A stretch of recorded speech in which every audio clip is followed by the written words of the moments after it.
Every time I think these conversations can't get crazier, someone finds a new way to argue against recorded history with full confidence. I'm always impressed by how fast people speak when they're standing on absolutely nothing. The confidence to competence ratio is wild out here. Let's dive straight into the madness. You say that the patriarchy is hurting men and women. Yes. Okay, what is the patriarchy? There's a lot of different definitions of patriarchy. The way that I would personally define it is like a system. I guess I would go back to like a system of power that usually places men in dominant roles when it comes to like leadership, when it comes to just like economic opportunity, just in general throughout society. I think the patriarchy also has like a lot of like cultural components towards it that I think even though it does put men into power, it is like I think in a lot of ways detrimental to men's like health overall. See, this is the feminist classic. She defines patriarchy as a system that benefits men, empowers men, puts men in dominant positions, but then somehow also destroys men's well-being. So, which one is it?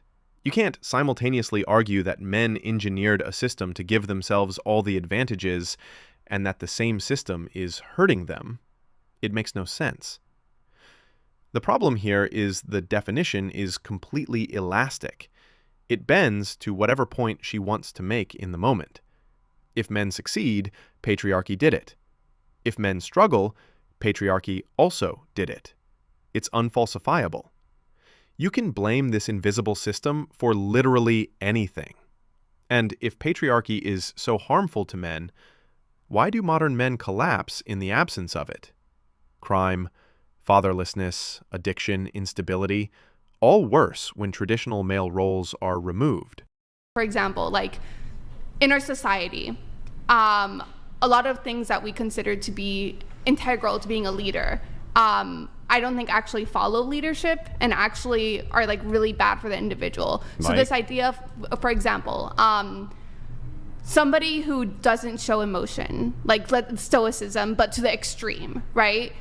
People often are like, oh, you see that person, that means that they're so rational, that means that they're so logical because they're not showing any emotion. But that doesn't necessarily mean that internally that's what's going on, right? That's why you have like people who go into like, you'd never know it, but then they commit self-deletion, right? Is Stoicism something which is considered preferable in a leader? I would argue that our culture as a whole, they see people who are like extreme stoicism, emotionalists. I'm not sure about that. I think the way I would say like leadership, you would be looking at things like charisma. Charisma would be a really big one. That would be something that people would gravitate towards. Good decision making, confidence, competence, all of those things I would kind of put in as leadership skills. I'm not sure that people really gravitate towards extreme stoicism. The reason, or a big or reason, emotionalists. In fact, I think that the reason you call them charismatic leaders, right, is because in leadership roles, when people are very charismatic, they tend to have people drawn and attracted. Let me phrase it this way. Yeah. Do you think a person who showcases sadness, do you think society in general would look down on that person, up on that person, neutral to that person? Depending on the situation. Yeah. If for instance, for men, I think that the only time it's really appropriate for them to cry is in extreme cases. So I always give the example of like somebody closest to you dies, or a close personal friend dies, and that's basically it. That's about the only times that you're really allowed to cry about anything. But there's good reasons for that. And one of the good reasons for that is, especially if you're the leader of a family, right? You don't really want to be falling apart very often. And you do have to kind of hide your emotions a bit so that you can lead your family correctly. Your children look up to you. Everybody looks up to you. You have to make sure that you're leading the household in a correct way so that everybody has confidence in your competence. Yeah. Exactly. Her entire argument assumes that male emotional restraint is a random cultural preference, not a functional necessity. Men didn't become stoic because society told them to. Society survived because men were stoic. When you rely on a man for physical safety and decision-making, you don't want someone who falls apart because his morning coffee was too bitter. Self-control isn't emotional suppression, it's emotional regulation. It's knowing when your feelings matter and when your duty matters more. And the irony is, modern women themselves say they don't want emotional men. They want stable, decisive, unshakable men. But then turn around and shame men for the exact traits they demand. She's framing stability as unhealthy because it doesn't fit her emotional worldview, not because there's anything objectively wrong with it. I understand where you're coming from, and I do agree that stability is like a good showcase of being a leader. But then, to me, being able to only cry when somebody dies, that for me takes it to a little bit too much of an extreme. Yeah. I think that there are other scenarios that make sense for you to cry. Well, hang on. Let's focus on the one thing at a time. So let's just take the like over emotion or whatever. Okay. Do you think that men view women who cry very differently than how women view men who cry? Yes, and I think that's wrong. Yeah, but you might think that it's wrong, right? But could there be a biological sense of reason for why that might be? I assume that the argument you're going to get to is that, like, men are supposed to be protectors, and if a person's crying, can they protect you? No, I think that it's actually different. I think that crying for women can also be a form of self-defense and manipulation, whereas physical strength can't be. Grid One So I think that they'll often employ what are called As an actual rich old white man, I disavow any control over Pixie. She created her own Treyrick. I also disavow any oppression of anyone, and feel personally attacked. You know nothing of my work. Oh my gosh. All right. You want to be my Yes, I'd say daddy? that there's defense mechanisms which are in play for both. And so for men who cry, if other men see it, even at an intuitive level, we don't have any respect for it. It makes you more prone for attack and things like this. Whereas for women, they can often be employed to great use against men who are much stronger sex. Whereas if you were to take a look at this for how women perceive other women who cry, they seem to be able to see through the bullshit super quick, right? They're like, that bitch is full of shit. That chick is full of shit. I don't believe her. It's crocodile tears. They seem to be able to see right through it. So I would say that, no, I don't think it's just a matter of your environment trains you what's okay to do when it comes to these types of emotions, but there's something which is ingrained. Yeah, I don't know, like, to what degree or what level we will agree or disagree with this on. I think I do kind of strongly disagree, and I guess I strongly disagree because I do think human or emotions, I think, are a very normal part of human processing. Yeah, I'm not Being saying able that they're to not. Yeah, I but don't mean to cut you off. Go ahead. I think emotions are a very normal part of human processing, and I think part of that is like crying, happiness, sadness, excitement, anger. And I think in our society we punish men when they show the sadness. We view them as weak. Yeah, but and women punish them as women punish them. Yeah, Of course women do. Men don't punish other men for crying. We respect context and encourage each other to stay strong. But women punish men for emotional vulnerability every time they say, I want a dominant, confident man who leads. You can't simultaneously demand emotional strength in men and expect them to cry on cue. Pick one. And here's what's funny. When women do choose the vulnerable type, guess what? They don't even treat him like a man. So what's the point? You want to say if we're gonna go back to talking about the patriarchy and stuff like that, women definitely uphold the patriarchy. No. What I'm saying ways. is that it's not. I'm not sure that what you're talking about really as a patriarchy is some kind of fundamental system or a bunch of people trying to stay in power, as much as it is the way that humans actually interact with each other, because we're distinct, ontologically different creatures. Would you say that it's maybe like a better description? Because there were matriarchies. It was just like patriarchies consistently outcompeted. There really weren't ever matriarchies. There were matriarchs, but they really, all of their force conditions for the monopoly on force were still upheld by men. So this isn't totally true. What we actually see when you go back to like Paleolithic eras of like Homo sapiens is that patriarchy was just more effective at like coordinating war efforts. Like they just killed everyone else. In Paleolithic societies especially, what you mostly see are chiefs, and you see men who are high-level men. You don't see matriarchs. So you did. The problem is that You didn't. You did. You didn't. Where? Okay. Name a culture. I actually don't know the names of any Paleolithic culture specifically. But you do know that there that was doesn't mean- matriarchs in We them. can literally Absolutely. Google So it like if right you now. go Look at this. She just admitted she has no evidence. No named culture, no archaeological proof, nothing. Yet she confidently claims matriarchies existed and somehow competed with patriarchy. History isn't decided by how fast you talk. And that's the pattern. Rapid-fire nonsense, hope the audience confuses speed for knowledge. But facts don't care how quickly you speak. The record overwhelmingly shows men in positions of real power. Armies, resources, societal structures.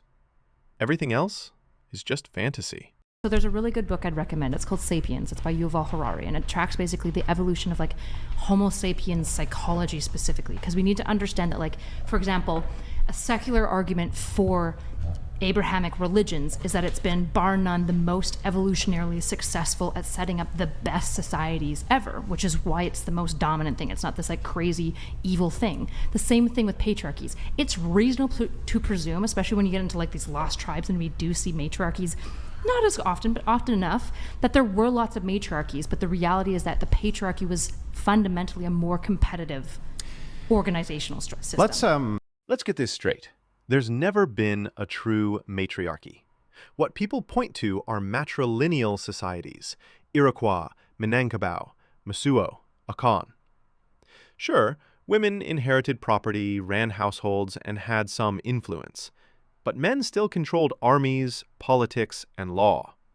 Matrilineal, not matriarchal.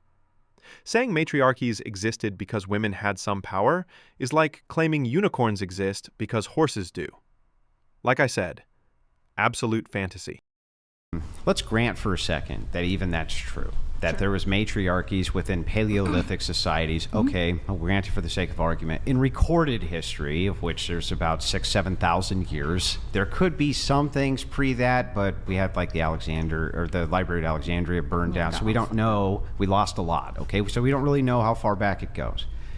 Since this is true, and we only can go back about 7,000 years, if you look at that record, there's not really any matriarchies Oh, anywhere. I agree. I would say like it seems to be the case that like when tribes were just forming to a space where they were like family competitors against one another, that seems to be where matriarchy dominantly lost. Yeah, so then I if just the want to be clear that like conditions of matriarchies society- aren't inherently biological. Like patriarchy isn't inherently Yeah. biological. It's But just more competitive. It's If just more since the successful. conditions have existed for societies, actual societies, the way that we understand them, which is not tribal throw spirit things anymore. It hasn't been for thousands of years. We've Right. had the coalition of societies. We have not seen that formula. What we've seen instead is a strong patriarchate everywhere in the world, basically at all times. Sure, but basically the patriarchy always. is a lot less masculine than we like to act like it is in many ways. Like this is actually one of my biggest frustrations with feminists when they talk about patriarchy, is that the most successful patriarchies were patriarchies that could socially organize large groups of people, and they did so through the inventions of state and the inventions of things like religion. These are fundamental to coordinating people beyond 250 Yeah, but I don't bodies. understand how that's not masculine. Because social coordination and social cohesion and like making social groups work is almost always attributed to being a feminine No, trait. it's not. In Of course it literature- isn't. In literature, it No, always it's is. not. Listen, Okay, let's unpack this. She's basically saying it's feminine because literature says so. Forget armies, governments, taxes, infrastructure, and enforcement. Apparently, social cohesion is just about writing it in a story. She's sitting there with zero historical evidence, zero examples, just confidence in words, claiming patriarchy isn't masculine. That's like saying sharks aren't predators because someone wrote a children's book where a shark hugs everyone. It's madness. Mass organization, large-scale coordination, running societies, historically, men did that. Not nurturing, not storybook morals, not feelings. Real logistics, real enforcement, real power.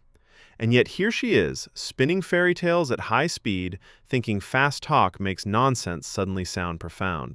Organizing the home. who's organizing the community. corporations? Who's in charge? is men. Who's in government? Yeah. All of these are all orders for social organization. Exactly, because men are allowed to be feminine, and feminine and masculine traits are both necessary Wait. for It's not. flourishing societies. You're saying that you're only assigning it as being feminine, even though when we're looking at the historic record, it doesn't seem like it's feminine at all. It seems like it's a very much a masculine trait to be able to do mass organization, especially of other men. Especially of other men. A thing of which you almost never see women do. Or masculine? Organization? Mm-hmm. I don't know. It could be a neutral. Who but like I think that people together. I think the way it's done is masculine or feminine. I think that the way women could do it through forms of manipulation, backstabbery, secret telling. There's no way like that women this. could do it in like a neutral to positive way. They can, but it's not often done that way. I mean, that's not true. If we look at family It lines, is true. who's that one that like everyone goes to? When grandma dies, the family's fucked because she was like the main person coordinating these things. Unless- we come from a long line of strong Yeah, women, right? but sometimes- women are yeah, no. often social coordinators. Who's We're most HR? talking. Let's be real. Organizing a family, an HR department, or a Sunday dinner is not the same as organizing a society, an army, or a corporation. If organization were truly a feminine trait, women would be the ones running civilizations. They're not. Men build and coordinate large-scale systems. Women manage small support networks. Different leagues entirely. And this long line of strong women argument, that's not evidence, that's feminism talking. Growing up without a strong father to show you what real structural leadership looks like doesn't turn household coordination into a feminine superpower. That's the kind of delusion feminism creates. It just blurs the line between emotional management and actual societal organization. But we're Who's talking most about in mid-management? society. You're I giving am these talking little about society. tiny outliers for individual family units. We're talking about the majority of society, the majority of human history that's Men recorded. rose to the top in all majority, the things, majority yes. of societies were completely and totally organized by By men. men. That And doesn't not make only it were not a they feminine organized trait. by men, but the way in which they were organized, which was with kind of the cracking of the whip, right? Here's what the Spartan warriors are going to do. Here's what our If army's you going think to that do. it was Here's just the cracking of the whip, then you have a really bad understanding of how I'm like, not the saying it Spartan was army just went. anything. Well, I'm giving you an example I of know. how this is Is it definitely possible? not a feminine trait. Because I feel like we're disagreeing on something that we don't need to. Is it not possible that most of the patriarchies, which were dominantly run by men, because men tend to be more extreme at most things, incorporated both feminine and masculine traits, even though it was still a patriarchy? No, I wouldn't. No, there I don't any think way- so. I think that even here, kind of the semantic distinction needs to be made. No, I don't think that organization in massive society is a feminine trait, and I don't know how you could convince me that it is. Okay, because we would talk about like the fundamental traits. If organization and social cohesion and empathy are dominantly, well, like you can apply it to masculinities if you want. I don't give a fuck. All this stuff is like socially made and socially organized. Yeah. But when we look back at history, when like literature talks about like the social cohesion agent or the organizing agent, it's oftentimes the women. They're given like nurturance role. They're given It's in like collection and like organization roles. This is why mean, even in our society we see hang women. on. Hold on, you gotta let me Okay, finish. go ahead. This is why even in our society, what do you see like dominating HR, one of the most important human organization groups? I gotta Dominantly push women. back again. I think that what you're talking about here is support roles. So yes, women are great in support organizational roles, but here's what they're not great at.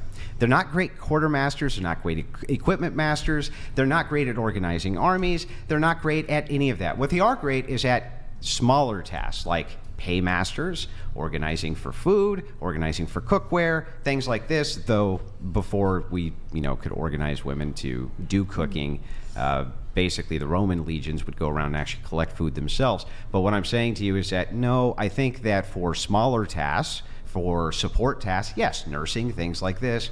But I think that when it comes to the overarching society and how it's organized, yeah, I would say that it's definitely masculine. Same thing, churches organized societies in a big way. You cited that yourself. Sure. Those What were do you think basically my always position run is? by men everywhere. Sure. What do you think my position is? Her entire argument is stupid. If feminine organization were truly fundamental, we would see women, who are the purest carriers of feminine traits, rising to the top in actual large-scale systems. But even she admits they didn't. Men didn't just rise to the top. Men built the top. They defined the structures everyone else lives under. You don't get to retroactively insert feminine traits into patriarchy just because it makes the narrative feel more inclusive. HR departments and family anecdote logic don't rewrite 7,000 years of recorded history. Her argument is basically, Men ran the world, but secretly they were using feminine energy. No. They were using hierarchy, discipline, logistics, force, strategy, all masculine-coded traits for a reason. Women are great at support coordination. Men run civilization. Trying to conflate the two is the intellectual equivalent of mixing up a nurse with a general. Well, I think that you're trying to say that organization is a feminine trait. Okay, do you know the rest of my take with that, or is that the main part? Well, I mean, this is what we're arguing over. Sort of. We're arguing about masculinities and femininities. That's what we're talking about. But you're saying that mass organization is more of a female or a feminine trait. No, I didn't say mass organization. I said organizing people based on social structures is dominantly more feminine. It seems to be a more feminine trait not because women do it more often. It's exclusively. Do you know what the word arete means? I'm sorry if I'm being super nerdy, and it's okay if you don't. It's like a really obscure word. Okay, arete was this concept in the Greek that was like, it's this idea of like the most important cultural value. And the way that we tend to like look at cultures is by what their literature writes about. When you look at the literature when it comes to like social connection, social organization, and social glue factors, typically that the literature that our society is based on puts women in that role dominantly. Whereas things like protectiveness, leadership is often where men, that would be something that we would call a masculinity. Yeah, but the leadership and mass organization, this is exactly what I'm saying, in fact. So you're talking about minor support rules for organization. You're talking about things like nursing and childcare, things like this. No. But when you're doing actual organization of men... I'm talking about forms. Which forms? I'm talking about like platonic forms. Yeah, but why would you say platonic forms and then look at modern civilization? That's what you just cited. Okay. Sorry, I think I lost you there. When I'm saying I'm looking at platonic forms, you're saying like, yeah, but women do this role. And I'm saying that's not what I'm talking about. I'm talking about the emergent themes that societies ascribe to masculinity versus femininity. And I'm telling you that those themes in line with masculinity definitely have to do with the roles of leadership. Massive armies and the organization of those massive armies, the organizations of churches, the organizations of building of infrastructure, the organizations of all of these things. This is not masculinities. These are not forms. These are things that men are doing in the patriarchy. When we're talking about masculinity, we're talking about character traits typically. We're talking about things like protectiveness, leadership, aggression. Assertiveness is typically associated with masculinity, whereas with femininity, it's typically empathy, right? Nurturance. These are things that are attached to each of these concepts. You can pop these with like, this is how I attribute these things. Fine. But what I'm saying is that as a matter of record, it is not the case that women really are the ones organizing anything in society. So if that's just the point that you want to add that as a feminine trait, fine. I'll concede it just to move the conversation on. That's literally my own point. But when it's mapped onto reality, that is not what we see. Men are always in the leadership, and See, this is classic feminist dodgeball. When she can't argue against thousands of years of men running large-scale organization, she swaps to symbolism. But symbolism isn't reality. You don't get to redefine a trait by quoting myths while admitting men have always executed it at scale. That's like saying lions aren't predators because someone wrote a poem about gentle lions. The entire argument boils down to stories portray women as cohesive, therefore organization is feminine. Even though history, biology, and every functioning society say the opposite. Yeah, so when we go back to the point then, and we're talking about when the men feels bad and the woman feels bad, and how women and men both, interact with how men and women feel bad, you can see why there'd be a distinction for how women judge men and how men judge men. Oh, for sure. And why that would be necessary that men do show a bit less emotion, probably a lot less emotion. That also, one thing I found here in this podcast, every single episode I've watched, this question usually gets asked. Do you want a more dominant man or a less dominant man? And you know what they all say? I want a more dominant man. And I want him to show less emotion. And I want him to show more leadership, which is what you were saying. Yeah. And more virtues, which is what you were saying. That's what they all say. Sure. And I would agree with basically all of that. The point that I was trying to make is what tends to make people, like when we look at the most respect-worthy people, I'm not sure if there's any like historical figures that you look up to necessarily. Like Jesus is Napoleon Bonaparte. No, I'm kidding. You just picked him because he's short, okay? You're trying to dig it in. On this thread, if you guys can make like each one of your final We keep ending up in like this back and forth. That's boring. We got some more juicy stuff though, so if you can make your final points on this. We'll talk about drama after, I promise. Okay. Basically what I'm saying is if we look at like some of the most respect-worthy characters that we look up to, something like Jesus, for example, I think Jesus is a great example for men to try to embody. Jesus has both got tons of masculine traits and feminine traits, and I think one of the most harmful things that feminism has often done, not just feminism, but like the way that we've engaged with gender specifically, is describing like men can only be masculine and women can only be feminine. When it's like, no, healthy people tend to blend both of these things, and that's what makes you good, which means like it's okay if men say like, yeah, social coordination with people is a little bit more feminine. It's just fine. You're allowed to be like feminine and excel at something. That's fine. Here's the thing. She agrees outright that women prefer dominant men who show less emotion and more leadership, which already supports Andrew's argument. But instead of sitting with that reality, she immediately pivots into the standard feminist reframing, the idea that healthy men should mix in feminine traits, and that historically admirable men supposedly embodied both. That's where the whole thing falls apart. The figures people admire, including the ones she tries to co-opt, are respected for their intensely masculine virtues: discipline, sacrifice, strength, moral authority, emotional control. Feminists love to soften strong men by cherry-picking the parts that feel gentle and then claiming those as feminine. It's just a way to make masculinity fit their worldview. But reality already settled the question. Women want dominant, emotionally controlled, leader-type men, not men blending feminine traits. You don't need feminine energy to be admirable. You just need to be a man. Yeah, so some agreement and then mass disagreement. So first of all, these traits that we're talking about are arbitrary. So they're like, if you're talking about courage, wisdom, things like this. Could I pause you? I'm so sorry. When you say arbitrary, could you just make sure that I understand what you're saying? There's no real system for it. There's no real system in order for doing this other than like maybe subjective observations. Other than like what society emerges, right? The system is what society You could determines. say, you could say maybe something emergent, but since there is no, courage is not masculine nor feminine, right? But we look to the extremes. So what we're saying is that we see it most often here. We see it most often there. We see it most often with it. That's why we assign the traits this way. So, but men are just hang on, like, let men me are the finish. most I just let you empathetic. go. Sorry, I let you just go. Okay. So what I'm saying is that in this particular case, when we're looking at what I would consider to be masculine traits in the patriarchy and things like this, the reason that men probably should be very cautious about showing too much emotion is because on the other end, for those feminine traits, they punish them greatly for doing it. And I don't blame them. I don't You blame don't blame them. women? I don't blame women, Yeah. no, because I have as little respect for those men as women do. So, Well, I think sorry. We do have to move on, but we got some more interesting. About dating, in fairness. Yeah, we got some more. All right. Notice how she tries to stop Andrew on the word arbitrary, hoping she can pull the conversation back into abstract theory. But he doesn't fall for it. And he's right. Traits aren't masculine or feminine because of some cosmic rulebook. They're assigned based on where they consistently show up in reality. Courage, leadership, restraint, emotional control. Men embody these at the extremes, which is exactly why societies attach them to masculinity. Men who show too much feminine emotion get punished by everyone. Period.